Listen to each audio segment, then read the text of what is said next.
Hello my dear friends, welcome to movie Hunter YouTube channel. So friends, আজকে আমি একটি upcoming Hindi movie নিয়ে আলোচনা করব, যেটি হচ্ছে বর্ডার 2।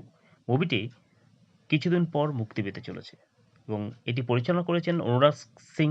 প্রধান চরিত্র অভিনয় করেছেন সানি দেওয়াল, দিলজিৎ দোসান্ত, বরুণ ধাওয়ান ও আরও অনেকে। সো ফ্রেন্ডস, মুভিটির সম্বন্ধে একটি কাল্পনিক স্টোরি তোমাদের সামনে তুলে ধরবো। চলো শুরু করা যাক।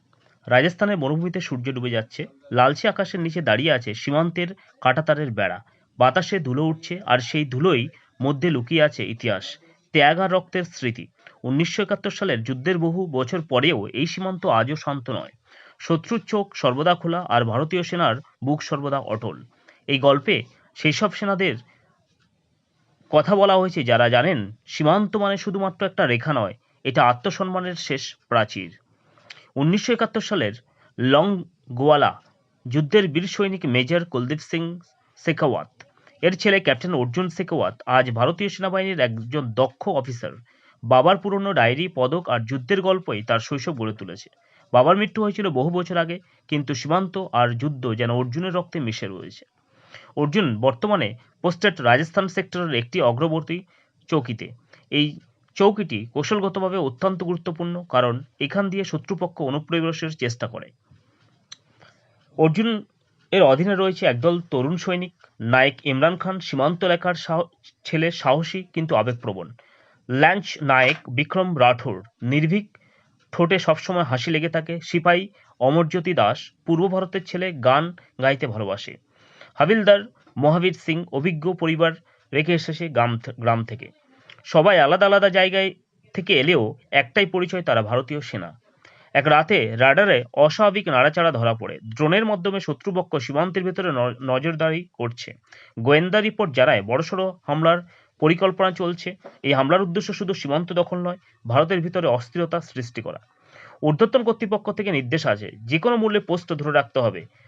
রিইনফোর্সমেন্ট আসতে সময় লাগবে। অর্জুন বুঝে যায় সামনে বড় পরীক্ষা। যুদ্ধের আগের রাত, মরুভূমিতে ঠান্ডা হাওয়া, সৈনিকরা নিজেদের অস্ত্র পরিষ্কার করছে, কেউ মায়ের কথা ভাবছে, কেউ স্ত্রীর ছবি দেখছে। অমরজ্যোতি গুনগুন করে গান গায়, এই পথ যদি না শেষ হয়। অর্জুন সবার সামনে দাঁড়িয়ে বলে, কাল কি হবে জানি না, কিন্তু একটা কথা জানি, এই মাটি আমাদের, আমরা যতক্ষণ বেঁচে আছি কেউই একে ছুতে পারবে না।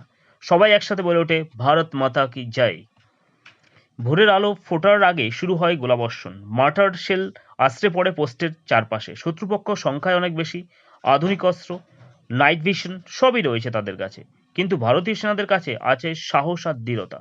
বিক্রম একাই একটি বাংকার থেকে শত্রুর 3টি গাড়ি উড়িয়ে দেয়। ইমরান আহত অবস্থায় পিছু হটে না। মহাবীর সিং নিজের শরীর ঢাল করে এক তরুণ সৈনিককে বাঁচায়। একটি শেল এসে পড়ে কমিউনিকেশন টাওয়ারের কাছে। যোগাযোগ বিচ্ছিন্ন হয়ে যায়। রিইনফোর্সমেন্ট আর খবর পাচ্ছে না। অর্জুন সিদ্ধান্ত নেয়, আমি টাওয়ারটা ঠিক করব। সবাই জানে এটা প্রায় নিশ্চিত মৃত্যু, কিন্তু অর্জুন বাবার ডায়েরির কথা মনে করে। যুদ্ধ জেতা যায় অস্ত্র দিয়ে, কিন্তু ইতিহাস লেখা যায় আত্মত্যাগ দিয়ে। গুলির বৃষ্টি অপেক্ষা করে সে এগিয়ে যায়। শেষ মুহূর্তে টাওয়ার চালু হয়, বার্তা পৌঁছে যায় হেডকোয়ার্টারে। ঠিক তখনই এক স্নাইপারের গুলি অর্জুনকে বিদ্ধ করে। অর্জুনের বার্তার ফলে ভারতীয় সেনাবাহিনী অতিরিক্ত সেনা পৌঁছে যায়। শুরু হয় পাল্টা আক্রমণ। শত্রুপক্ষ পিছু হটতে বাধ্য হয়। সীমান্ত রক্ষা পায়, কিন্তু অর্জুন আর ফেরে না। জাতীয় পতাকায় মোড়া অর্জুনের কফিন, বাবার মতো ছেলেও শহীদ হয়েছে দেশের জন্য। ইমরান কাঁদতে কাঁদতে বলে, স্যার বলেছিল আমরা বর্ডার নয়, বর্ডার আমাদের উপর ভরসা করে।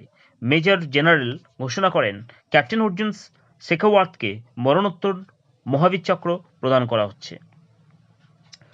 সীমান্ত আজও দাঁড়িয়ে আছে। সূর্য ওঠে, সূর্য ডোবে, কাঁটাতারের বেড়ার ওপারে শত্রু, এপারে দেশ, আর মাঝখানে কিছু নাম, কিছু রক্ত, কিছু গল্প। এইভাবে মুভিটি শেষ হয়। So friends, this is an imaginative story. এটি একটি কাল্পনিক গল্প আমি তোমাদের সামনে তুলে ধরেছি। মুভিটিকে পুরোপুরিভাবে এনজয় করতে হলে এটির মুক্তির জন্য আমাদের সকলকে অপেক্ষা করতে হবে, এবং সকলেই আমরা প্রেক্ষাগৃহে দেখব, এটা অঙ্গীকার করব। So thanks, please do subscribe my channel.